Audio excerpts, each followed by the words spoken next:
अस्सलामु अलैकुम वरहमतुल्लाहि वबरकातुहू नहमदुहू व नुसल्ली अला रसूलिहिल करीम अम्मा बाद अऊज़ु बिल्लाहि मिनश शैतानिर रजीम बिस्मिल्लाहिर रहमानिर रहीम इन्नमा हर्रम अलैकुमुल मैतता वद्दम व लहमुल खिंज़ीर व मा उहिल्ल लिग़ैरिल्लाहि बिहि सदक़ल्लाहुल अलीयुल अज़ीम। अल्लाह रब्बुल इज़्ज़त के फज़ल और तौफीक के साथ डॉक्टर जाकिर नाइक हाफिज़हुल्लाह ताला वो अल्लाह के दीन की दावत को आम कर रहे हैं, लोगों तक दीन को फैला रहे हैं, बहुत अच्छा काम कर रहे हैं। उनसे एक हिंदू ने सवाल कर लिया कि तुम मुसलमान जो हो वो गोश्त खाते हो, जानवरों का, हलाल जानवरों का गोश्त खाते हो और ऊंट का तुम पेशाब भी पीते हो, नबी सलाम ने हलाल करार दिया। और अगर हम इस गाय का पेशाब पिए तुम हमें बुरा भला कहते हो, ये क्या मसला है? तो हज़रत अल्लामा डॉक्टर जाकिर नाइक हाफिज़हुल्लाह ताला साहब का जवाब सुनिए। अच्छा सवाल किया कि इंसान का कत्ल करना इंसानियत की कत्ल करने के बराबर है, लेकिन क्या कोई जानवर का कत्ल करना इंसानियत की कत्ल करने के बराबर है क्या नहीं? और ये सवालात आप अगर पढ़ेंगे जो गलत फहमिया के नंबर छठा नंबर आता है गलत फहमिया में कि लोग एतराज़ करते हैं कि इस्लाम क्यों जानवर खाने की इजाज़त देता है, मांस खाने की इजाज़त क्यों देता है। कई गैर मुस्लिम एतराज़ करते कि इस्लाम एक बहुत जल्लाद रिलीजन है। भाई साहब नहीं कह रहे, लेकिन बाकी लोग कहते कि एकदम मर्सीलेस रिलीजन है, धर्म है जो जानवर का कत्ल करने के लिए कहता है। जवाब में ये कहना चाहूंगा भाई साहब कि एक मुसलमान अगर वो चाहे तो प्योर वेजिटेरियन, प्योर शाकाहारी रह के भी अच्छा मुसलमान रह सकता है। मांस खाना इस्लाम में फर्ज नहीं है, मांस खाना इस्लाम में फर्ज नहीं है। वो एक अच्छा मुसलमान रह सकता है शुद्ध शाकाहारी होके भी। लेकिन बट अल्लाह ताला फरमाते हैं कुरान मजीद में सूरह मायदा में सूरा नंबर 5 आयत नंबर 1 में कि हमने कैटल बनाए, 4 पांव वाले जानवर बनाए जिसको आप खा सकते हैं। सिर्फ वो जानवर जिसके हमने नाम लिए उसको मत खाओ, जो आपके लिए हराम है। उसके अलावा आप सब जानवर खा सकते हैं। कुरान में लिखा है सूरह नहल में सूरा नंबर 16 आयत नंबर 5 में कि हमने आपके लिए कैटल बनाए, भेड़ बकरियां बनाए तो कि आप उसका गोश्त खा सके। कुरान में जिक्र है सूरह मोमिनीन में सूरा नंबर 23 आयत नंबर 21 में कि आप भेड़ बकरियों के गोश्त खा सकते हैं। और कई आयतें हैं। हम पहले ये जान ले कि मेडिकल साइंस आज ये कहती है कि इंसान के जिस्म में हमको अमाइनो एसिड की जरूरत है, 22 अमाइनो एसिड की जरूरत है। इसमें से 8 अमाइनो एसिड जिस्म में पैदा नहीं होते, बाहर के खाने से लेना लाजिम है। और कोई भी वेजिटेबल फ्रूट, कोई भी घास फूस, कोई भी फल में ये 8 के 8 अमाइनो एसिड है ही नहीं, लेकिन मांस में है और मच्छी में है। हाई लेवल ऑफ प्रोटीन है, high level of protein is present in the meat and in the fish. It is nutritious, vitamin K है और आयरन भी है। अगर आप देखेंगे, अगर आप तहकीक करेंगे कि जो जानवर जो सिर्फ घास फूस खाते हैं, मिसाल के तौर पे गाय, भेड़, बकरी, उनके दांत को आप देखेंगे, उनके दांत चपटे हैं, हर्बीवोरस सेट ऑफ टीथ। वो सिर्फ घास खा सकते, मांस खा ही नहीं सकते। अगर आप उन जानवरों के दांत देखेंगे जो मांस खाते हैं, carnivorous animal like tiger, leopard, lion, शेर बब्बर, चीता, इनके दांत देखेंगे तो इनके नोकीले दांत है, कैनाइन सेट ऑफ टीथ। वो सिर्फ मांस खाते, घास फूस खा ही नहीं सकते। अगर आप जाके आईने में और हम लोग जाके आईने में देखेंगे अपने दांत, इंसान के दांत चपटे भी है, नोकीले भी है। अगर खुदा चाहता था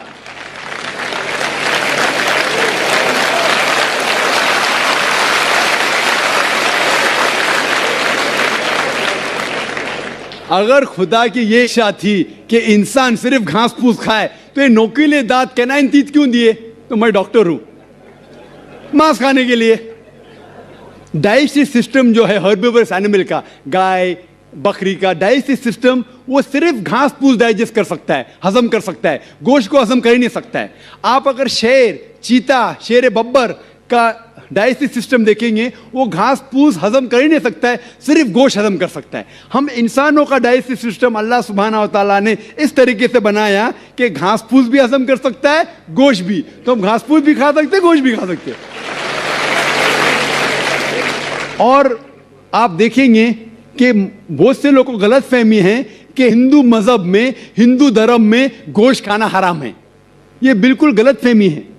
अगर आप पढ़ेंगे हिंदू धर्म की किताब, हिंदू धर्म की किताब पढ़ेंगे, मनुस्मृति अध्याय नंबर 5 श्लोका नंबर 30, उसमें लिखा हुआ है कि भगवान ने, खुदा ने कुछ जानवर को खाने के लिए बनाया है और कुछ जानवर को खा जाने के लिए। Some animals he has created to eat and some to be eaten. कुछ खाने के लिए और कुछ खा जाने के लिए। अगर आप उन जानवरों को खाते हैं जो खुदा ने खाने के लिए बनाया है तो आप कोई गुनाह नहीं करते। मनुस्मृति अध्याय 5 श्लोक का नंबर 30। आगे आप पढ़ेंगे मनुस्मृति अध्याय 5 श्लोक का नंबर 31 में लिखा हुआ है कि अगर आप जानवर का कत्ल करते हैं पूजा के लिए तो आप कोई गुनाह नहीं कर रहे। आगे पढ़ेंगे मनुस्मृति अध्याय नंबर 5 श्लोका नंबर 39 और 40, उसमें लिखा हुआ है कि खुदा ने सैक्रिफिस्ड एनिमल बनाया है, मतलब खुसूसन कुछ जानवर बनाया है तो कि सैक्रिफाइस की जाए और उसको खा सके। अगर आप उस जानवर का कत्ल करते हैं सैक्रिफाइस के लिए और खाते हैं जो अल्लाह ताला ने, भगवान ने बनाया है, तो आप कोई गुनाह नहीं करते। ऋग्वेद में है कि आप खा सकते हैं। ऋग्वेद में यह भी लिखा है कि आप भैंस खा सकते हैं, आप गाय खा सकते हैं। कितने श्लोक के मैं हवाला दे सकता हूं। अगर आप पढ़ेंगे महाभारत, देखो ऋग्वेद तो बहुत कम हिंदू लोग ने पढ़ा है, लेकिन महाभारत तो आप जानते होंगे, सुना होगा। महाभारत पढ़ेंगे अनुशासन पर्व चैप्टर नंबर 88, उसमें जो पांडव के सबसे बड़े भाई युधिष्ठिर, वो भीष्म से कहते हैं कि हम यज्ञ में, पूजा में क्या चीज देना चाहिए ताकि हमारे बाप दादा, हमारे पुरखों को सहूलत हो, आराम मिले, उन्हें पीस, अमन मिले, दे विल बी सेटिस्फाइड। तो भीष्म कहते हैं कि यज्ञ में, पूजा में अगर आप वेजिटेबल्स देंगे, घास फूस, फल, चावल देंगे तो हमारे बाप दादा, हमारे पुरखों 1 महीने तक संतुष्ट रहेंगे। कितने महीने तक? 1 महीने तक। अगर आप मच्छी देंगे तो 2 महीना, अगर गोश्त देंगे तो 3 महीना, खरगोश देंगे तो 4 महीना, बकरी देंगे तो 5 महीना, सूअर देंगे तो 6 महीना, अगर परिंदा देंगे तो 7 महीना, हिरन देंगे तो 8 महीना। ये कंटिन्यू होता है, मेन्यू होता है ना, होटल का मेन्यू, उस तरीके से कंटिन्यू होता है। और आगे लिखा गया है अगर आप भैंस देंगे तो 11 महीना, अगर गाय देंगे तो पूरे 1 साल। कौन कहता है? भीष्म कह रहा है युधिष्ठिर से, महाभारत अनुशासन पर्व चैप्टर नंबर 88। मैं हवाला दे रहा हूं, आप ये नहीं कहना चाहिए जाकिर भाई कुछ भी कह रहा है दिमाग से, मैं हवाला दे रहा हूं, ये आपके किताबों में लिखा हुआ है। उसके आगे लिखा हुआ है कि अगर आप राइनोसेरस देंगे, राइनोसेरस, तो हमेशा के लिए संतुष्ट रहेंगे। ऐसे कई चीजें हैं। वजह क्या थी कि हिंदू लोग शाकाहारी बन गए, कई हिंदू लोग। इसकी वजह यह है कि कई हिंदू लोग अहिंसा की तरफ जा रहे थे, वो बाकी मज़ाहिब से मुतासिर होके, मिसाल के तौर पे जैनिज्म में है कि आपको जानवर नहीं खाना चाहिए, और अगर उनसे पूछेंगे क्यों नहीं खाना चाहिए तो वो कहते किसी भी जीव की हत्या करना गलत है। और भाई साहब भी मुंडी हिला रहे, मैं भी इसको मानता हूं। अगर कोई भी इंसान बिना किसी जीव की हत्या किए जी सकता है तो मैं नंबर 1 हूंगा, number 1। Doctor Zakir Naik number 1 होंगे, क्योंकि मैं डॉक्टर हूं, मैं जानता हूं। लोग कहते हैं कि जानवर को खाना मतलब जीव की हत्या करना। ये पहले जमाने के अंदर जब साइंस टेक्नोलॉजी नहीं बढ़ चुकी थी तो उस टाइम लोग शायद इसे मानते थे। आज साइंस टेक्नोलॉजी बढ़ चुकी है, हम जानते हैं कि इवन जो प्लांट्स है, जो फल है और जो पौधे हैं, उनके पास भी जान है। तो आपकी लॉजिक फेल हो गई। अभी जब हमें यह पता चला कि पेड़ पौधे और फल की भी जान है तो लॉजिक में जरा तब्दीली आ गई। अभी लोग कहते हैं हमें पता है कि पेड़ पौधे की जान है, लेकिन पेड़ पौधे को दर्द का एहसास नहीं होता। ठीक है भाई, ये पहले की बात है। आज साइंस बढ़ चुकी है, हम जानते हैं कि पेड़ पौधे को भी दर्द होता है, वो हंस भी सकते, वो रो भी सकते, उनको भी दर्द होता है। लेकिन ये अलग बात है कि वो जब चिल्लाते हैं उनकी चीख हमारे कानों तक सुनाई नहीं देती, क्योंकि इंसान सिर्फ 20 साइकिल से लेके 20,000 साइकिल्स पर सेकंड तक सुन सकता है। इसके ऊपर इसके नीचे इंसान सुन नहीं सकता। क्योंकि हम पेड़ पौधे की चीख नहीं सुन सकते, उसका मतलब ये नहीं कि हम उनकी हत्या कर सकते। एक शख्स था जो मुझसे बहुत बहस कर रहा था। वो जाकिर भाई, मैं मानता हूं कि पेड़ पौधे की जान है, पेड़ पौधे को दर्द होता है, लेकिन ये जानवर के 5 सेंसेस है, 5 समझ है, ये पेड़ पौधे के 2 या 3 कम है, सिर्फ 3 सेंसेस है। तो इसीलिए जानवर को कत्ल करना बड़ा गुनाह है, पेड़ पौधे को कत्ल करना कम गुनाह है। तो मैंने कहा कि मिसाल के तौर पे बहस के लिए मान लो आप सही है, फॉर सेक ऑफ आर्ग्यूमेंट, बहस के तौर पे मान लो आप सही है। तो मैंने उनसे कहा, आपका अगर भाई पैदा होता है गूंगा और बहरा, 2 सेंसेस लेस, ना वो सुन सकता है ना बोल सकता है, उसके बाद अगर वो बड़ा होने के बाद कोई आके उसका कत्ल करता है तो आप जाके जज से कहेंगे, मी लॉर्ड, कातिल को कम सजा दो क्योंकि मेरे भाई के 2 सेंसेस कम थे।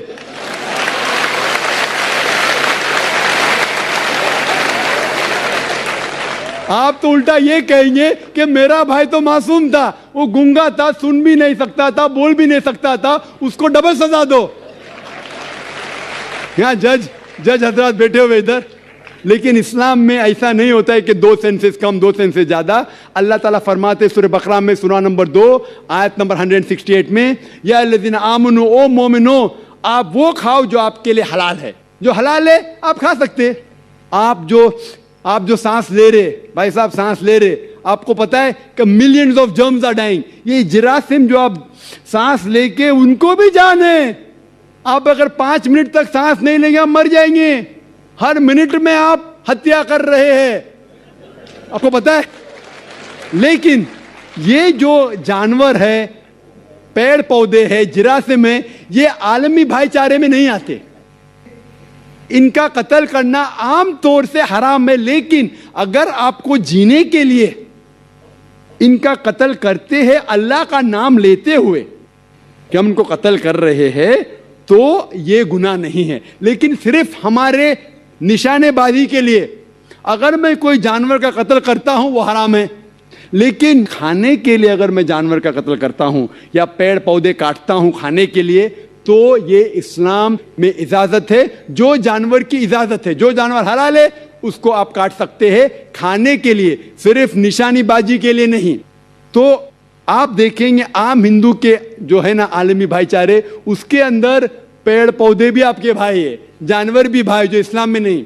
इस्लाम में आलमी भाईचारे के लिए हर इंसान आपका भाई है, भले अमेरिका में हो, इंडिया में हो, यूके में हो, काला हो, गोरा हो, वो आपका भाई है। लेकिन जानवर आपके भाई नहीं है। लेकिन जानवर का भी हुकूक कुरान और हदीस में दिया गया है। लेकिन जो जानवर की इजाजत दी गई है खाने के लिए, उनको हम खा सकते। होप ये जवाब आपके लिए काफी है। आपने ये कहा कि पेड़ पौधों को यदि हम खाते हैं तो कुछ सुनाई देने की आपने बात कही थी, लेकिन हम ऐसा तो कर ही सकते हैं, जिन बच्चों की हमें चीख या किसी भी चीख सुनाई दे रही है उसको रोने से रोक सकते हैं। दूसरा, जो चाइना में नवजात शिशु खाए जाते हैं, यदि कोई इस्लाम धर्म का अनुयायी उनका अल्लाह का नाम लेकर यदि खाता है तो क्या ये उचित है? मैंने एक अखबार में कटिंग पढ़ी थी कि वहाँ न्यू बॉर्न चाइल्ड वहाँ खाए जाते हैं, तो क्या इस्लाम में इस तरीके की इजाज़त है? भाई साहब ने सवाल किया कि क्योंकि बच्चों की जो चीख सुनाई देती तुम चुप कर ले, सुनाई नहीं दे तो क्या करेंगे। और उन्हें सवाल पूछा कि चाइना में बच्चों का गोश्त खाया जाता है, वो बिल्कुल हराम है। जैसा मैंने कहा, सिर्फ उन जानवर जिनकी इजाजत है वो जानवर का गोश्त आप खा सकते। इंसान का गोश्त खाना तो बिल्कुल हरामी है। किसका भी नाम लो, किसका भी नाम लो, अल्लाह का नाम लेके सूअर भी खाना हराम है। जो जानवर की इजाजत है वो ही जानवर खा सकते हैं। और कोई भी जानवर ने, भले आप अल्लाह का नाम लो या ना लो, अल्लाह ने जब इजाजत दी नहीं तो नाम लेके क्या फायदा। और आपका जो पहला सवाल था कि बच्चों की चीख सुनाई देती तो चुप करते हैं, नहीं सुनाई दी तो क्या करेंगे? अगर बच्चा गूंगा है तो क्या करेंगे? आप उसको दूध नहीं देंगे? गूंगे बच्चे को क्या करेंगे? आप और उसको तवज्जो देंगे कि उसकी चीख सुनाई नहीं देती, तो इसीलिए मैं और तवज्जो दूंगा कि दूध टाइम पे मिले। वो जिसको चीख सुनाई देती है, दूध नहीं मिला तो रोएगा, तो मुझे मालूम पड़ेगा। तो माँ गूंगे बच्चों की और तवज्जो करेंगे, इसीलिए आपको पेड़ पौधे की तवज्जो और देना चाहिए, क्योंकि आपको चीख सुनाई नहीं देती।